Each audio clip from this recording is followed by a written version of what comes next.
Friends, application writing is a very important question for us because learning and preparing this topic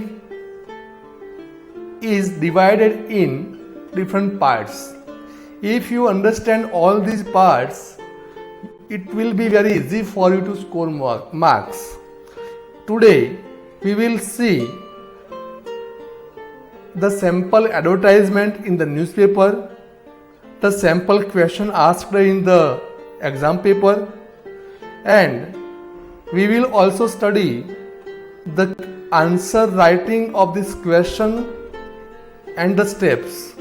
We will also see how is the score distribution done of this question.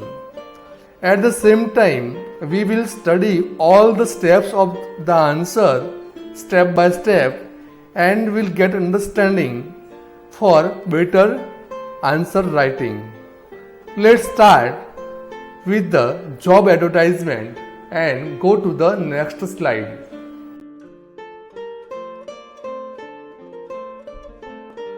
The title of this slide is Sample of Job Advertisement. Here you can see two pictures. The first picture is about an advertisement published in the newspaper. ગુજરાતીમાં કહીએ તો શિક્ષક માટેની એક જાહેરાત જે ન્યૂઝપેપરમાં છપાયેલી છે એના વિશેનું એ પિક્ચર છે. શાળામાં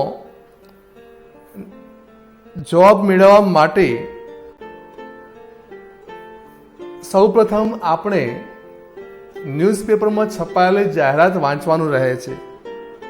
એ જાહેરાત બરાબર વાંચ્યા બાદ આપણે જે તે નોકરી માટે અરજી મોકલાવતા હોઈએ છીએ. લેખિત અરજી આપણે મોકલાવવી પડે છે. તો જ્યારે આપણે જોબ એડવર્ટાઇઝમેન્ટ વાંચીએ ત્યારે શું ધ્યાનમાં લેવું એના વિશેની વાત છે. તો આપણે એ જોવું પડે છે કે કઈ નોકરી વિશેની જાહેરાત છે, એ જાહેરાત કોના તરફથી આપવામાં આવી છે, અરજી કોને સંબોધીને મોકલાવવાની છે, શું લાયકાત અપેક્ષિત રાખવામાં આવી છે, એ તમામનો અભ્યાસ કર્યા બાદ કેટલા દિવસની અંદર આપણે આપણી અરજી મોકલાવવાની હોય છે એ બધું જાણ્યા બાદ આપણે એપ્લિકેશન રાઇટિંગ કરતા હોઈએ છીએ. તો જુઓ છો તમે કે પ્રથમ advertisement English teacher, science teacher, maths teacher, Montessori train teacher અને લાઇબ્રેરિયનની નોકરી માટેની જાહેરાત છે. એટલું જ નહીં, એ દરેક નોકરી માટે શું લાયકાત ઉમેદવારે હોવી જોઈએ એની પણ વાત થયેલી છે. જેમ કે ઇંગ્લિશ ટીચર માટે MA English and experience of 2 to 3 yearsની લાયકાત માંગવામાં આવી છે. નીચેના ભાગમાં તમે જોતા હશો કે જાહેરાત એટલે કે અરજી મંગાવનાર કોણ છે. તો અરજી કોણ છે મંગાવી રહી છે? Principal of army public school, signal battalion of Rawalpindi. અહીંયા આપણે અરજી મોકલાવવાની છે.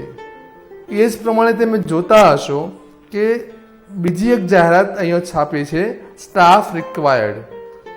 એનો મતલબ પણ એ છે કે કોઈ ચોક્કસ નોકરી માટે જાહેરાત પબ્લિશ થઈ છે છાપામાં.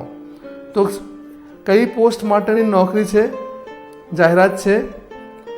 તો કોમ્પ્યુટર ઓપરેટર. કોમ્પ્યુટર ઓપરેટર માટે કઈ બેઝિક લાયકાત માંગવામાં આવી છે? તો લખ્યું છે ડિપ્લોમા ઓર FA ઓર FSC. સાથે એ પણ માહિતી અહીંયા છપાઈ છે કે તમારે આ અરજી કેટલા સમયની અંદર મોકલાવવાની છે, ક્યાં મોકલાવવાની છે, અને એનો કોન્ટેક્ટ નંબર છપાયો છે. મિત્રો, કોઈ પણ નોકરી માટે તમારે જ્યારે અરજી લખવાનું થાય, એપ્લિકેશન લખવાનું થાય, ત્યારે તમારે સપોર્ટ મટીરિયલ તરીકે કોઈક જાહેરાત બેઝ તરીકે કામ કરે છે. હવે પછીની સ્લાઇડમાં આપણી પરીક્ષાલક્ષી બાબતની વાત કરીશું અને જોઈશું કે પરીક્ષામાં કેવો પ્રશ્ન પૂછાય છે.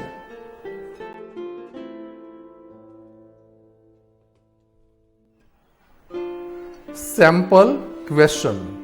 Friends, actually this question we have taken from the question paper of March 2020. March 2020માં પૂછાયેલા ઇંગ્લિશના પેપરમાંથી જ આ પ્રશ્ન આપણને મળ્યો છે. એ પ્રશ્ન તમે વાંચો એટલે તમને અંદાજ આવે કે આપણી પરીક્ષામાં એપ્લિકેશનનો પ્રશ્ન કેવી રીતે પૂછવામાં આવશે. તો લખ્યું છે question number 61. Sunny Patel from 60 Ellora park, Baroda wants to apply for the post of an accountant to the manager, Rivera Chemicals GIDC, Baroda. Draft an application on behalf of Sunny Patel. ગુજરાતીમાં એનો અર્થ એવો થશે કે સની પટેલ સાઇટ ઇલોરા પાર્ક, બરોડા એકાઉન્ટન્ટની નોકરી માટે રિવેરા કેમિકલ્સ GIDC બરોડાના મેનેજરને અરજી કરવા ઈચ્છે છે. તો આપ એના વતી અરજી લખો.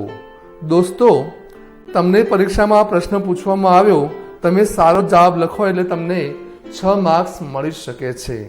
હવે પછીની સ્લાઇડમાં આપણે સાચી અને સારી અરજી લખવા માટે કયા મુખ્ય મુદ્દાઓ ધ્યાનમાં રાખવા જોઈએ અને કયા મુદ્દા માટે કેટલા માર્ક્સ તમને મળી શકે એની વાત કરીશું.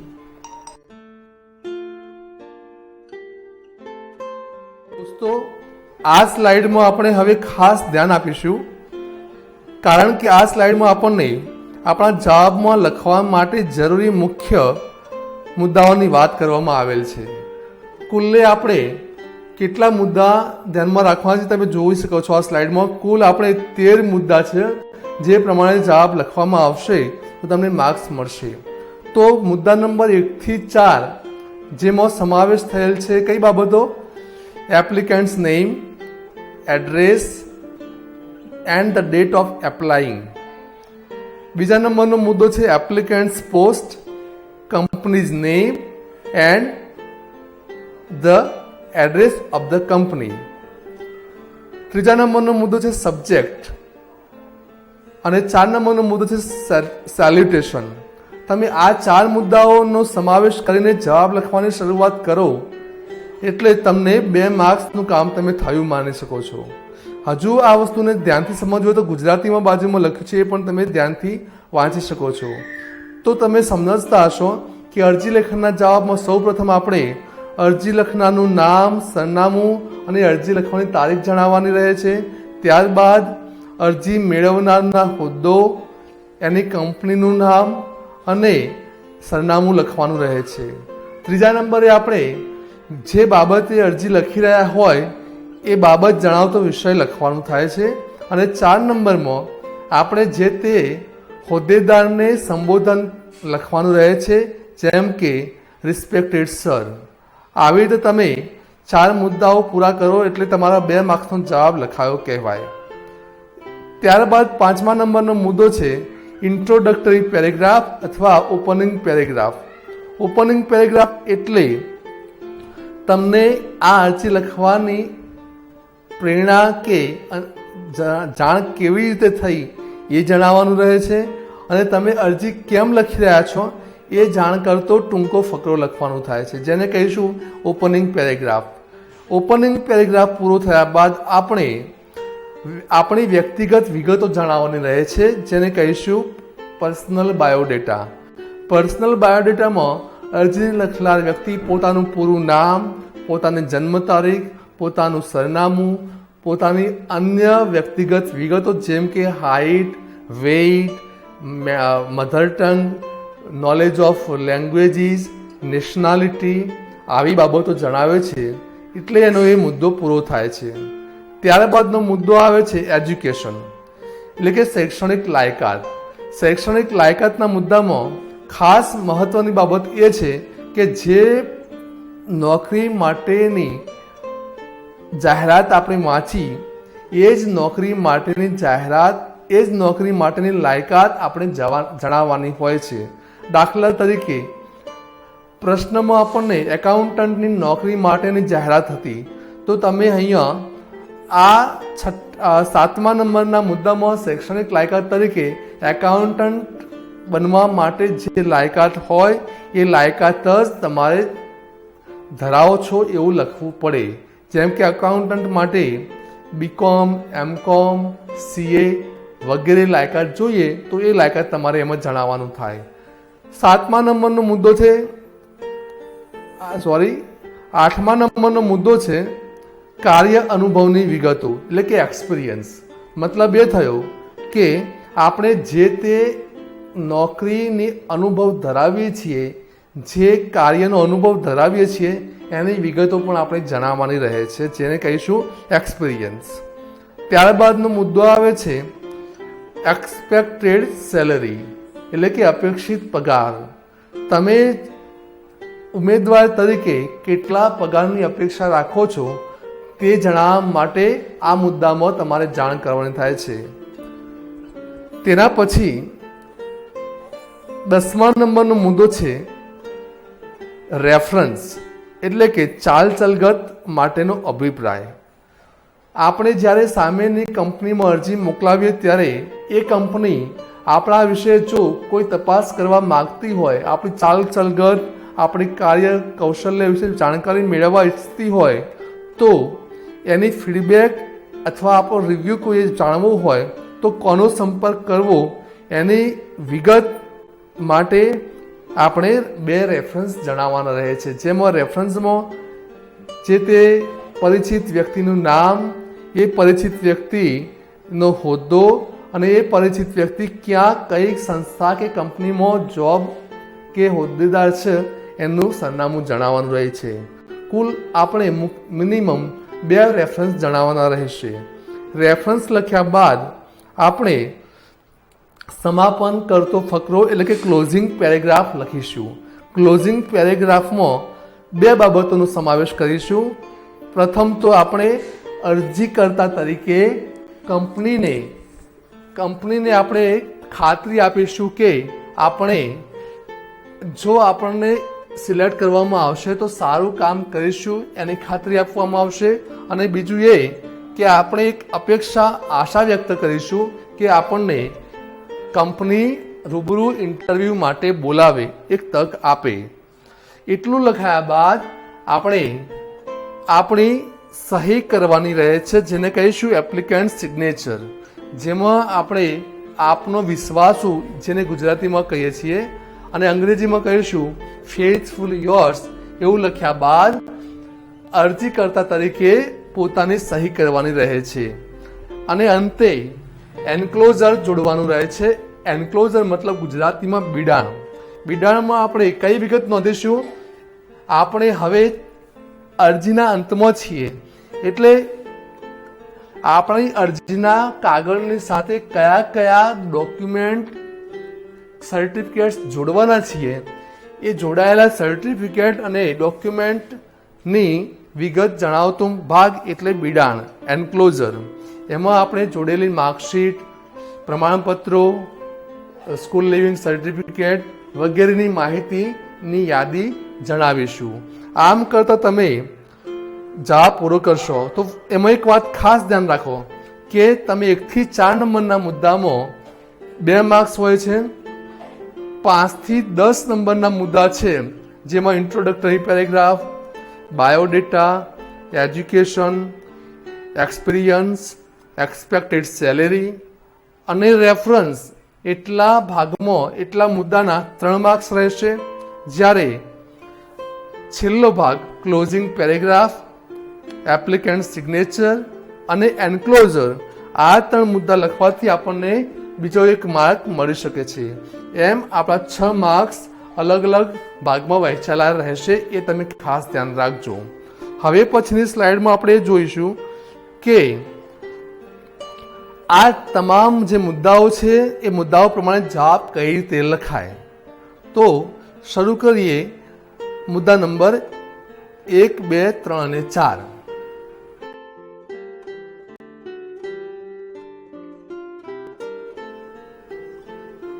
Application format sample. હવે પછીની સ્લાઇડમાં દોસ્તો ખાસ ધ્યાન આપવું પડશે. આપણી હવે પછીની આ જે સ્લાઇડ તમને જોવા મળી રહી છે એ સ્લાઇડ બે ભાગમાં વહેંચાયેલી છે. ડાબી સાઈડમાં આપણી એપ્લિકેશનના જવાબના મુખ્ય મુદ્દા છે અને જમણી સાઈડમાં એ મુદ્દા પ્રમાણે જવાબ લખવાની રીત તમને જોવા મળશે. એટલે મુદ્દા સમજવાના અને મુદ્દા પ્રેક્ટિકલી અમલમાં કેવી રીતે મૂકવાના એ સમજવા માટે જમણી સાઈડનું બોક્સ આપણે ઉદાહરણ તરીકે જોવા મળશે. તો સૌપ્રથમ પહેલો મુદ્દો છે applicant's name, applicant's address and the date of applying. મતલબ કે અરજી લખનારનું નામ, એનું સરનામું અને અરજી લખવાની તારીખ, એટલે કે જે તારીખે અરજી લખાતી હોય એ તારીખ. હવે આ મુદ્દો જવાબ તરીકે લખવો હોય તો કઈ રીતે લખાય એ જોવા માટે સામેના બોક્સમાં એરો તરફ ધ્યાન આપો. તો પેજમાં જે પેજ ઉપર આપણે જવાબ લખતા હોઈએ એ પેજમાં જમણી સાઈડની જે ખૂણો હોય એ ખૂણાને આપણું લખાણ અંતે સ્પર્શી જાય, પહોંચી જાય તેવી રીતે લખવાનું શરૂ કરવાનું. અને સૌ પ્રથમ પહેલી લાઈનમાં શું લખવાનું? અરજી લખનારનું નામ શું વંચાય છે આપણને? સન્ની રમેશભાઈ પટેલ.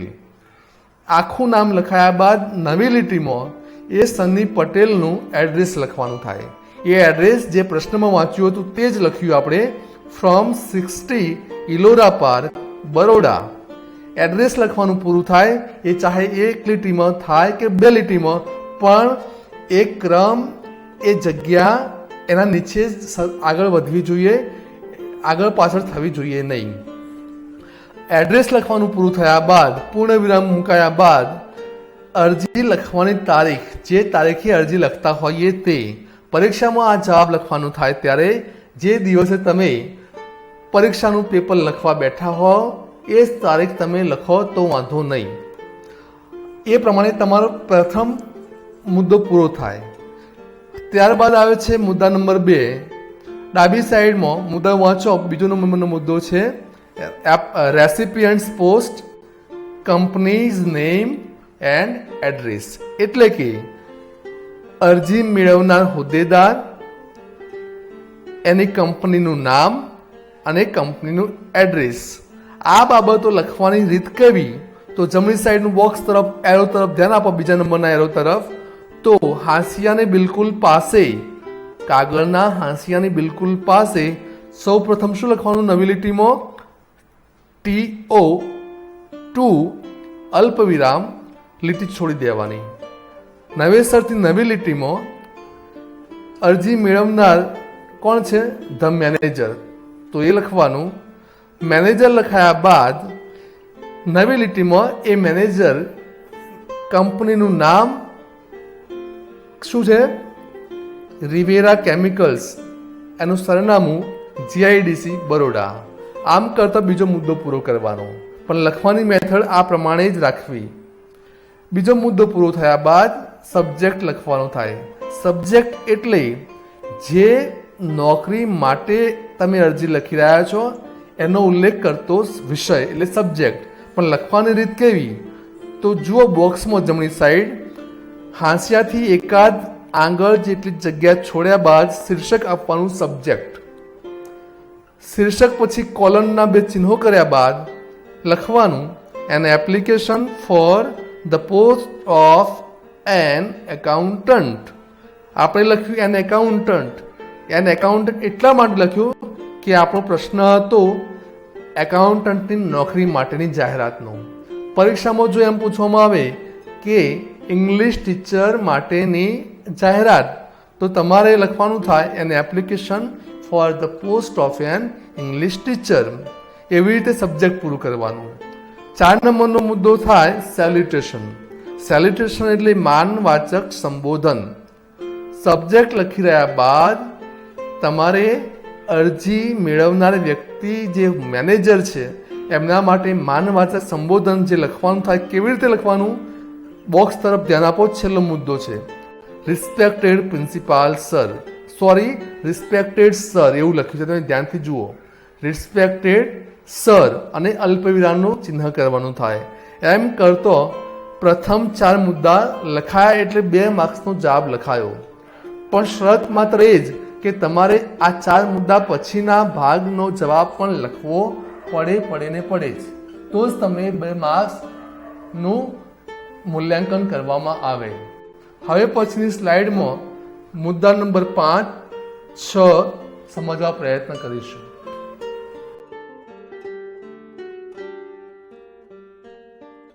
સેલ્યુટેશન થયા બાદ હવે 5મા નંબરનો મુદ્દો આવે છે ઇન્ટ્રોડક્ટરી પેરેગ્રાફ, એટલે કે ઓપનિંગ પેરેગ્રાફ. જેમાં શું લખવાનું હોય તો તમે વાંચીને પણ સમજી શકો છો કે નોકરી માટેની જાણકારી ક્યાંથી મળી અને આ અરજી કરવાનું કારણ દર્શાવતો ફકરો એટલે ઓપનિંગ પેરેગ્રાફ. મતલબ કે આપણે આ જાહેરાત ક્યાં વાંચી અને આપણે આ અરજી કેમ લખી રહ્યા છીએ અને આપણી નોકરી મેળવવાની ઈચ્છા દર્શાવવા માટે ફકરો લખવાનો થાય એને કહીશું ઓપનિંગ પેરેગ્રાફ અથવા ઇન્ટ્રોડક્ટરી પેરેગ્રાફ. એ લખવા માટે કેવી રીતે લખાણ લખવું જોઈએ એ ધ્યાનથી તમે વાંચો. બોક્સની અંદર પ્રથમ ફકરો છપાયો છે. ફકરાની રીતે લાઇનમાં થોડીક જગ્યા છોડ્યા બાદ સૌપ્રથમનું વાક્ય છે in reply to your advertisement in the times of India dated 8th June 2020 for the post of an accountant. I wish to apply for the said post. My biodata and educational qualifications are as under. આ ફકરાનો અર્થ એવો થશે કે 8મી જૂન 2020ના times of ઇન્ડિયાના ન્યૂઝપેપરમાં છપાયેલી જાહેરાતના અનુસંધાનમાં હું નોકરી માટે અરજી કરવા ઈચ્છું છું. મારા અંગેની વિગતો અને મારી શૈક્ષણિક લાયકાત હવે પછી જણાવું છું. આટલું લખ્યા બાદ 6થો મુદ્દો શરૂ થાય. એનું શીર્ષક તમારે લખવાનું. ફરીથી એક વાત તમારું ધ્યાન દોરું, તમારે 5મા નંબરના મુદ્દાનું શીર્ષક લખવાનું હોતું નથી, તમારે ફક્ત ફકરો લખવાનો હોય છે. જ્યારે 6થા નંબરનો મુદ્દો તમે શરૂ કરો બાયોડેટા, એટલે કે અરજી કરવાવાળી વ્યક્તિ પોતાની બેઝિક માહિતી જણાવે છે, મુખ્ય પાયાની વિગતો જણાવે છે. એટલે એની વિગતો કેવી રીતે લખવાની તો ધ્યાન આપો. બોક્સની અંદર સૌપ્રથમ શીર્ષક લખવાનું બાયોડેટા. નવી લીટીમાં પહેલો મુદ્દો જણાવવાનો ફૂલ નેમ, એટલે કે અરજી કરવાવાળી વ્યક્તિ પોતાનું પૂરું નામ જણાવશે. અહીંયા આપણે લખ્યું છે સની રમેશભાઈ પટેલ. ત્યારબાદ એમનું એડ્રેસ લખવાનું થાય. એડ્રેસ આપણે પ્રથમ નંબરના મુદ્દામાં લખેલું છે, રિપીટ ન કરતા ફક્ત એટલું લખીશું એઝ એબવ. ત્રીજા નંબરે બર્થ ડેટ. સન્ની રમેશભાઈ પટેલની બર્થ ડેટ જણાવતો મુદ્દો એટલે એમની જન્મ તારીખ. તો લખી છે જન્મ તારીખ 23 જાન્યુઆરી 1994, 23rd જાન્યુઆરી 1994. આપણે જન્મ તારીખનું વર્ષ 1904 કે 1995 લખીએ તો વાંધો આવે નહીં. બર્થ ડેટ લખ્યા બાદ નેશનાલિટી જણાવીએ, એટલે કે રાષ્ટ્રીયતા. આપણે ઇન્ડિયન લખીએ, એટલે કે ભારતીયતાની વાત કરવાની થાય. મધર ટંગ માતૃભાષા. તો સન્ની રમેશભાઈ પટેલની માતૃભાષા ગુજરાતી છે, તો આપણે આની જેમ જ ગુજરાતી લખીશું. લેંગ્વેજ ઇઝ નોન, એટલે કે જે અન્ય ભાષાઓનું જ્ઞાન ધરાવીએ છીએ એની વિગત. તો લખ્યું છે ઇંગ્લિશ એન્ડ ગુજરાતી. અન્ય ભાષામાં 2 ભાષાનું જ્ઞાન છે, અંગ્રેજી અને Gujarati. Social status. Social status એટલે કે પરિણીત છે કે અપરિણીત. સન્ની રમેશભાઈ પટેલનું સ્ટેટસ છે મેરિડ. આપણે જવાબમાં મેરિડ કે અનમેરિડ આપણી અનુકૂળતા ઈચ્છા મુજબ જે લખવું હોય લખી શકીએ છીએ. છેલ્લો પોઈન્ટ છે હોબી, એટલે આપણે કઈ અન્ય પ્રવૃત્તિમાં રસ ધરાવીએ છીએ. તો સન્ની રમેશભાઈ પટેલનો હોબી છે રીડિંગ અને સ્પોર્ટ્સ. એ પ્રમાણે તમે પરીક્ષામાં યોગ્ય હોબી જણાવી શકો છો। આવી રીતે 6 નંબરનો મુદ્દો પૂરો કરશો। તમે ફરીથી એકવાર ધ્યાનથી આ મુદ્દા લખવાની પદ્ધતિ તરફ લક્ષ્ય આપજો। પોઈન્ટને, દરેક મુદ્દાને ક્રમ અનુસાર યોગ્ય ઢાંચામાં જ લખવા જોઈએ, જેથી વ્યવસ્થિત લખાણ દેખાય। હવે નવી સ્લાઇડમાં મુદ્દા નંબર 7, 8 અને 9 જોઈશું।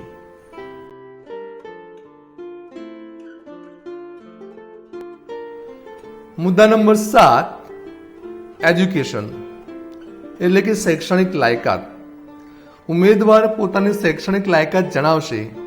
આ મુદ્દો પરીક્ષા માટે બહુ અગત્યનો ગણાશે, કારણ કે પરીક્ષામાં પૂછાયેલી નોકરી અનુસાર જ સંબંધિત શૈક્ષણિક લાયકાત તમારે જણાવવી પડે, લખવી પડે। જેમ કે અહીંયા બાજુના જમણી સાઈડના બોક્સની અંદર એજ્યુકેશનલ ક્વોલિફિકેશન કેવી રીતે લખાય એનો નમૂનો તમે જોઈ શકો છો।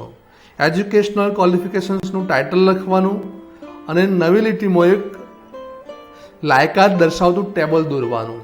ટેબલના જરૂરી કોલમ બનાવવાના, જેમાં સૌપ્રથમ કોલમ આવશે નંબર એટલે કે ક્રમ, બીજા નંબરનું કોલમ રાખીશું એક્ઝામ પાસ્ડ એટલે પરીક્ષા જે પાસ કરેલી છે એની વિગત દર્શાવતી કોલમ, ત્રીજા નંબરની કોલમ એટલે બોર્ડ અથવા યુનિવર્સિટી એટલે કે કયા બોર્ડમાંથી, કઈ યુનિવર્સિટીમાંથી આપણે આ પરીક્ષાઓ પાસ કરી છે તેની વિગત, 4 નંબરની કોલમ યર ઓફ પાસિંગ મતલબ કે કયા વર્ષમાં તમે એક્ઝામ પાસ કરી એ વર્ષ દર્શાવતી વિગત, અને છેલ્લી કોલમ રિઝલ્ટ, જે ડિગ્રીઓ કે પરીક્ષાઓ પાસ કરી એમાં શું પરિણામ આવ્યું, કેટલા ટકા આવ્યા એ ટકાવારી દર્શાવતી કોલમ એટલે રિઝલ્ટ। આમ તમે એક ટેબલ ડ્રો કરવાનું અને એની વિગતો ભરવાની। આપણે સની રમેશભાઈ પટેલની અરજી વાંચી રહ્યા છીએ, તો એમને એમની પ્રથમ લાયકાત શું દર્શાવી છે, HSC કયા બોર્ડમાં પાસ કર્યું છે, GHSCB ગાંધીનગરમાં પાસ કરેલું છે, કયા વર્ષમાં એમણે આ એક્ઝામ પાસ કરેલી, તો 2013માં એમણે એક્ઝામ પાસ કરેલી, શું પરિણામ એમને મળેલું, કેટલા ટકા આવ્યા હતા, 85%। આમ એમને એમની લાયકાત દર્શાવી છે। તમે ટૂંકમાં સમજવા ટ્રાય કરો તો કઈ કઈ ડિગ્રીઓ એમણે દર્શાવી છે જુઓ, BCom, MCom, MBA। આ જે જરૂરી લાયકાત એમણે દર્શાવી છે, જેના આધારે એમને નોકરી માટે, ઇન્ટરવ્યૂ માટે બોલાવવામાં આવશે। આ જ ફોર્મેટમાં આપણે પેપરના જવાબમાં એજ્યુકેશનલ ક્વોલિફિકેશન દર્શાવીશું। મુદ્દા નંબર 8, એક્સપિરિયન્સ। એક્સપિરિયન્સ એટલે અરજી કરતા પોતે જે તે નોકરીનો કે કાર્યનો અનુભવ ધરાવે છે તેની વિગત દર્શાવતા હોય છે। એ વિગત કેવી રીતે દર્શાવે એ જોવા માટે ફરીથી બોક્સમાં બીજા નંબરના એરો તરફ ધ્યાન આપો, તો એક્સપિરિયન્સનું શીર્ષક આપવાનું અને એક ટૂંકો ફકરો લખવાનો। ફકરામાં વાક્યરચના વાંચો, I have been serving as an accountant in Vinayak Namkins Private Limited, Maninagar, GIDC, Ahmedabad since 2018। मतलब કે સની રમેશભાઈ પટેલ 2018ના વર્ષથી અમદાવાદના મણિનગર GIDCના વિનાયક નમકીસ પ્રાઇવેટ લિમિટેડમાં એકાઉન્ટન્ટની નોકરી કરી રહેલા છે। એમની નોકરી ચાલુ છે એટલે એમનો કાર્યનો અનુભવ આટલો સમયનો એ ધરાવે છે એવું અહીંયા જાણવા મળે છે। આ જ રીતે તમે પણ પરીક્ષામાં એક્સપિરિયન્સ લખશો। 9મા નંબરનો મુદ્દો છે એક્સપેક્ટેડ સેલેરી એટલે કે અરજી કરતા પોતે નોકરી મેળવ્યા બાદ કેટલા પગારની અપેક્ષા રાખે છે। આપણે આ મુદ્દામાં શીર્ષક લખીશું જેમ કે લખ્યું છે એક્સપેક્ટેડ સેલેરી, પરંતુ અહીંયા એક્સપેક્ટેડ સેલેરીમાં રકમનો ઉલ્લેખ ન કરતા લખીશું એઝ પર ગવર્નમેન્ટ રૂલ એટલે કે સરકારી ધારા ધોરણ મુજબ, સરકારના નીતિ નિયમ મુજબ પગાર મેળવવાની અપેક્ષા હું રાખું છું એવું ટૂંકમાં લખવાનું રહેશે. આ મુદ્દા સમજ્યા બાદ હવે નવી સ્લાઇડમાં મુદ્દા નંબર 10 અને 11 સમજીશું.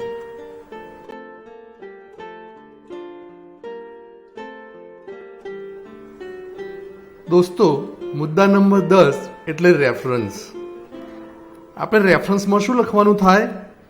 એમાં અરજી કરતા પોતે પોતાની ચાલ ચલગતનો અભિપ્રાય આપવા અર્થે પોતાને ઓળખતા હોય તેવા કોઈ પણ બે પરિચિત વ્યક્તિઓના નામ, એમનો હોદ્દો, એ હોદ્દો કઈ સંસ્થામાં છે, સંસ્થા કે કંપનીના નામ જણાવશે એટલે રેફરન્સ.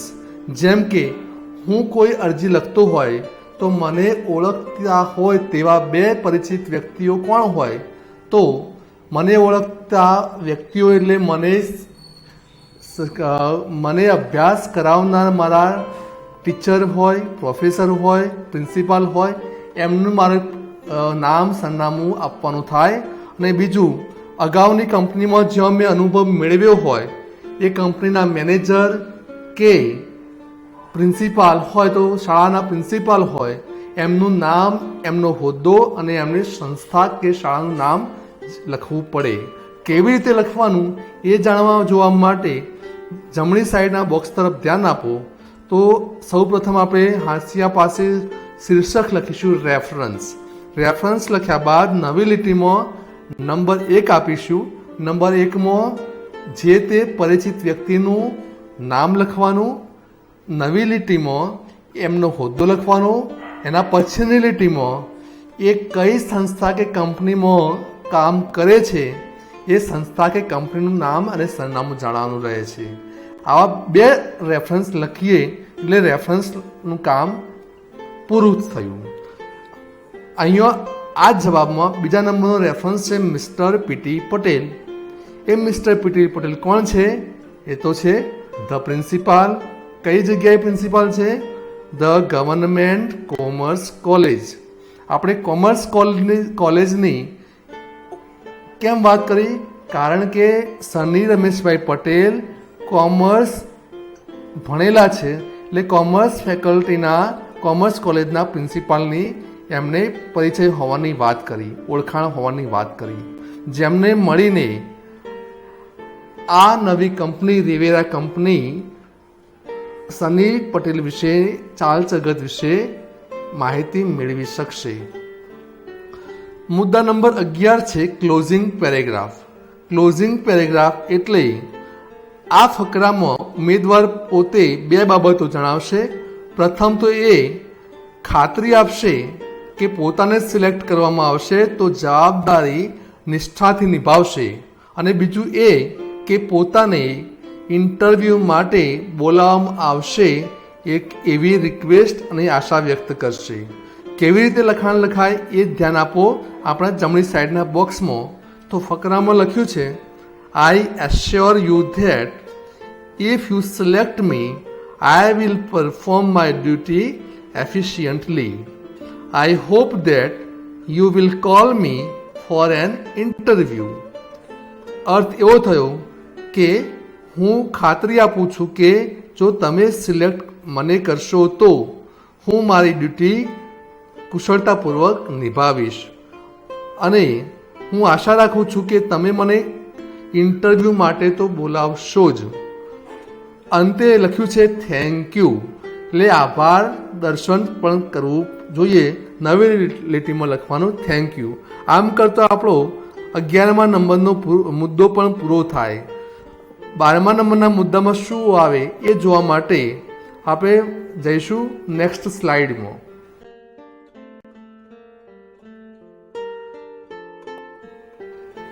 મુદ્દા નંબર 12 એટલે એપ્લિકન્ટ સિગ્નેચર.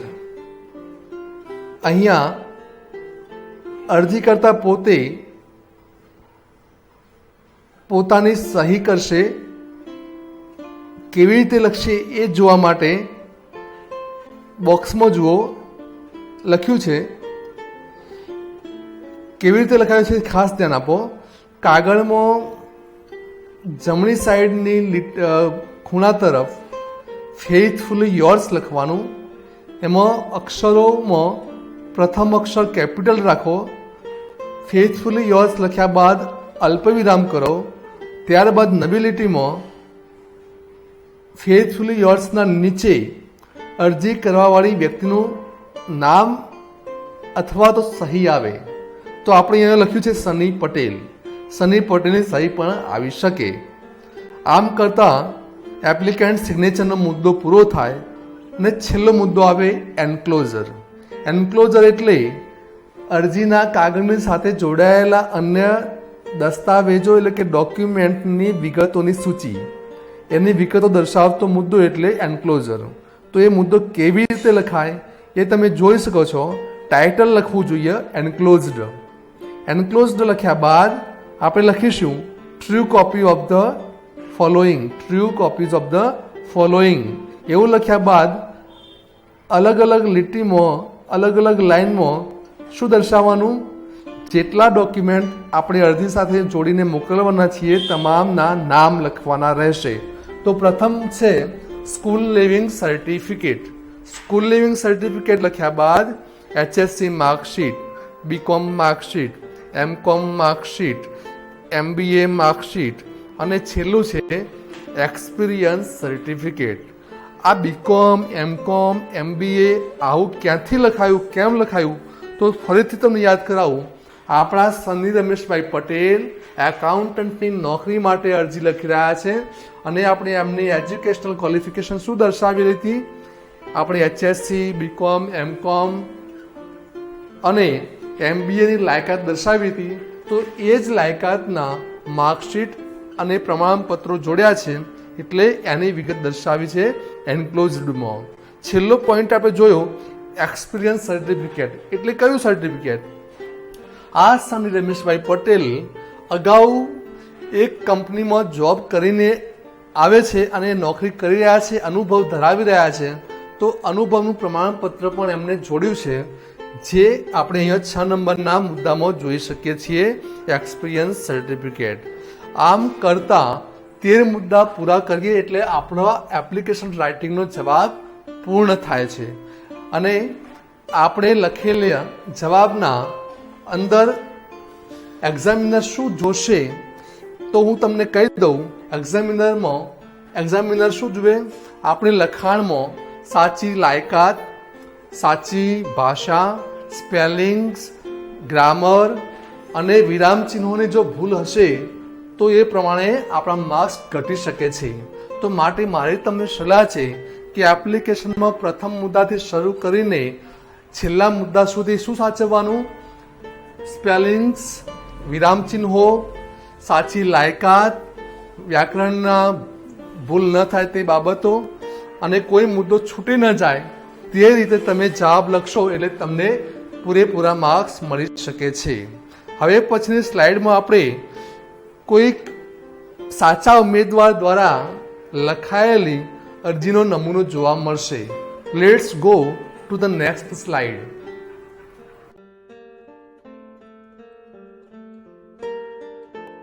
દોસ્તો, આ સ્લાઇડમાં તમને અરજીકર્તાએ વાસ્તવિક રીતે કાગળ ઉપર લખેલી અરજીનો ફોટો જોવા મળી રહ્યો છે.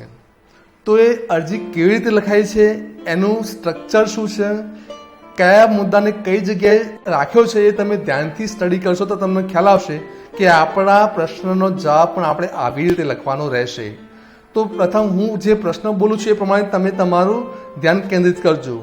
તો મારો પ્રથમ પ્રશ્ન છે કે અરજી લખવાવાળી વ્યક્તિ કોણ છે, એનું સરનામું શું છે, કઈ તારીખે એમણે અરજી લખેલી છે અને એ વિગતો કાગળમાં કઈ બાજુ લખવામાં આવેલી છે. બરાબર? તો જોઈ શકતા હશો Prajapati Vishwa Yogesh Kumar, 21 Gayatri society near Amul dairy, Anand, 382828, date 11 June 2020. એમ કરતા એમનો પહેલો મુદ્દો તમે જોતા હશો. ત્યારબાદ છે એમણે શું લખ્યું છે? હાંસિયાની બિલકુલ પાસે બીજો મુદ્દો અરજી મેળવનારનો હોદ્દો છે, કંપનીનું નામ છે અને કંપનીનું સરનામું. ઝડપથી વાંચીશું તો સૌપ્રથમ ટુ અલ્પવિરામ વાંચી શકીએ છીએ. ધ મેનેજર વંચાય છે. વિનાયક મેટલ્સ પ્રાઇવેટ લિમિટેડ લખ્યું છે. છત્રાલ જીઆઈડીસી લખ્યું છે, જે એનું એડ્રેસ છે કંપનીનું, એ એડ્રેસ લખ્યું છે. પણ લખવાની મેથડ ખાસ ધ્યાન આપો. બીજા નંબરના મુદ્દા બાદ સબ્જેક્ટ કેવી રીતે લખાયો છે પણ તમે જુઓ. આપણી પરીક્ષામાં આપણે આ જ પ્રમાણે આપણો જવાબ લખીશું. N application for the post of N engineer. ચલો જવાબ આપો કે આ નોકરી આ અરજી કઈ નોકરી માટેની છે? તો તમે જોઈ શકો છો એન્જિનિયરની નોકરી માટેની આ અરજી છે. ત્યારબાદ સંબોધન જુઓ. સંબોધન કેવી રીતે લખાયું છે? Respected sir. બરાબર. રિસ્પેક્ટેડ સર લખાયા બાદ ઇન્ટ્રોડક્ટરી પેરેગ્રાફ, પ્રસ્તાવના દર્શાવતો ફકરો, ઓપનિંગ પેરેગ્રાફ વાંચો. With reference to your advertisement appeared in the Sandesh newspaper dated 10 June 2020 for the above mentioned post. I would like to apply for the same. I have the necessary qualifications. My biodata and qualifications are as under. આમાં અરજી લખવાની કેમ જરૂર પડી, જાહેરાત ક્યાં વાંચી, પોતે લાયકાત ધરાવીએ છીએ એવું દર્શાવતો ફકરો જોવા મળે છે. ફકરો લખાયા બાદ બાયોડેટાનો મુદ્દો ધ્યાનથી જુઓ. બાયોડેટામાં કઈ કઈ વિગતો સામેલ કરવામાં આવી છે? ફૂલ નેમ છે, birth date, sex, address, caste, nationality, language is known અને હોબીના મુદ્દા જણાવવામાં આવેલ છે. આ પ્રમાણે તમે પણ તમારો જવાબ લખી શકશો. બાકીનો જે જવાબ છે બીજું પેજ છે, નવી સ્લાઇડમાં આપણે જોઈશું.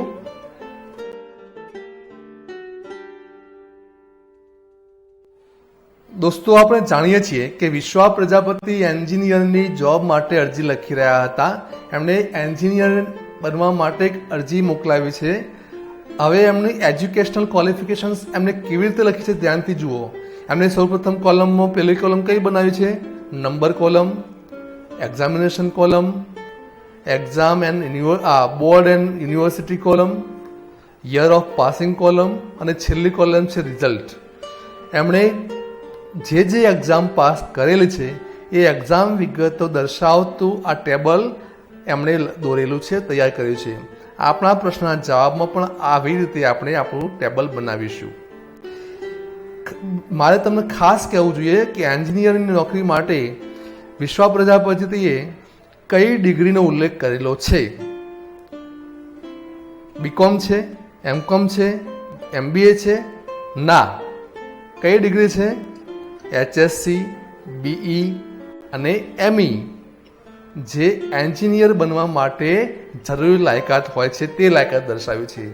હું તમને એમ કહેવા માગું છું, આપણે પણ પરીક્ષામાં જે નોકરી અંગેની જાહેરાત હોય એ જ નોકરીની લાયકાત દર્શાવવી.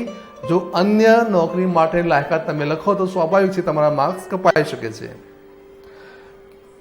પછીનો મુદ્દો આવે છે એક્સપિરિયન્સ. વિશ્વા પ્રજાપતિનો એક્સપિરિયન્સ શું છે? તો એમને કેવી રીતે લખ્યું છે? I have been serving as an engineer in Flatron Engineering Private Limited, Mehsana for last 1 year. એક વર્ષથી મહેસાણાની કોઈ કંપનીમાં એ એન્જિનિયર તરીકેનો અનુભવ લઈ રહ્યા છે, કામ કરી રહ્યા છે, એવો એક્સપિરિયન્સ એમને કામ કરવાનો દર્શાવ્યો છે. ત્યારબાદ રેફરન્સનો મુદ્દો પણ એમને લખ્યો છે. 2 રેફરન્સ દર્શાવ્યો છે. જણાવો તો કયા 2 રેફરન્સ છે? તો સૌપ્રથમ રેફરન્સ મિસ્ટર ડીએસ રાઠોડ. કોણ છે ડીએસ રાઠોડ? મેનેજર છે. ક્યાં છે મેનેજર? તો ફ્લેટ્રોન એન્જિનિયરિંગ પ્રાઇવેટ લિમિટેડ કંપનીમાં મેનેજર છે. બીજો રેફરન્સ કોનો દર્શાવ્યો છે? Professor BM Shah. BM Shah કોણ છે? એ પ્રોફેસર છે. કઈ જગ્યાએ? વીપી એન્જિનિયરિંગ કોલેજ આણંદમાં. આ બંને વ્યક્તિઓનો સંપર્ક કરવાથી વિશ્વા પ્રજાપતિની ચાલચલગત અને કાર્યકુશળતાની વિગતો જાણી શકાશે. આ રેફરન્સ કહેવાય. આવી રીતે આપણે પણ જવાબમાં લખીશું. રેફરન્સ પૂરો કર્યા બાદ ક્લોઝિંગ પેરેગ્રાફ પણ લખાયો છે, વાંચીએ આપણે. I assure you that if you select me I will perform my duty efficiently. I hope that you will call me for the interview. અંતે વિશ્વા પ્રજાપતિએ ખાતરી આપી છે કે સિલેક્ટ કરવામાં આવશે તો એ પોતે પોતાની જોબ એફિશિયન્ટલી કરી બતાવશે. અને એમણે આશા પણ વ્યક્ત કરી છે કે એમને ઇન્ટરવ્યૂ માટે તો બોલાવવામાં આવશે. થેન્ક યુ લખીને એમને આભાર પણ વ્યક્ત કર્યો છે. એ લખાયા બાદ ખાસ ધ્યાન આપો, ફેithfully yours કઈ બાજુ લખ્યું છે. તો કાગળમાં જમણી સાઈડ ફેithfully yours-માં એફ કેપિટલ છે, વાય કેપિટલ છે, અલ્પવિરામ છે, અને નવી લીટીમાં નીચે ફેithfullyના નીચે એમણે પોતાની સહી કરેલ છે, વી વાય પ્રજાપતિ. બરાબર. આવી રીતે તમે પણ પરીક્ષાના જવાબમાં લખજો.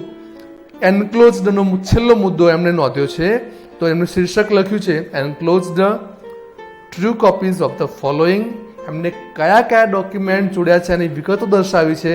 તો કઈ વિગતો છે?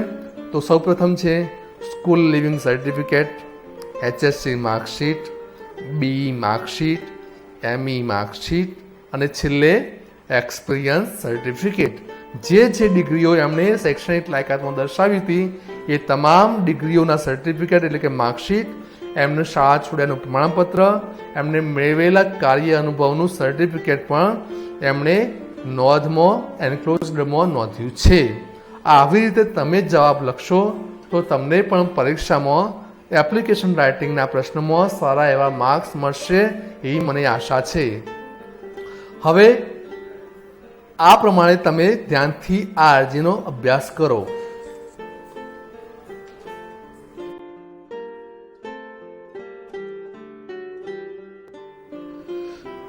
Friends, today we have studied the important question application writing. In this question, we have studied from the first step to the last step, from the applicant's name to the enclosed. આપણે આ તમામ મુદ્દાના જવાબમાં કોઈ ભૂલ ના કરીએ તો સારા marks આવે એમાં કોઈ શંકાનું સ્થાન નથી. દોસ્તો, પ્રયત્ન આપણે કર્યો, પ્રેક્ટિસ હજુ બાકી છે. પ્રેક્ટિસ જેટલી વધે એટલી ભૂલો ઘટે, અને ભૂલો ઘટે તો માર્ક્સ વધે, સ્વાભાવિક છે. બાકી સમજણ તો તમને પડી છે એવું હું માનું જ છું. દોસ્તો, હું આશા રાખું છું કે તમને આજના આ સેશનમાં એપ્લિકેશન રાઇટિંગના પ્રશ્નમાં સારી એવી સમજણ પડી હશે અને તમે આવનારી પરીક્ષામાં એપ્લિકેશન રાઇટિંગના પ્રશ્નમાં વિશ્વાસથી જવાબ લખી શકશો, વધુ માર્ક્સ મેળવી શકશો. હું અંતે આપ સૌનો આભાર માનું છું કે તમે મારી સાથે રહીને એપ્લિકેશન રાઇટિંગનો પ્રશ્ન સમજવા પ્રયત્ન કર્યો. Thank you very much.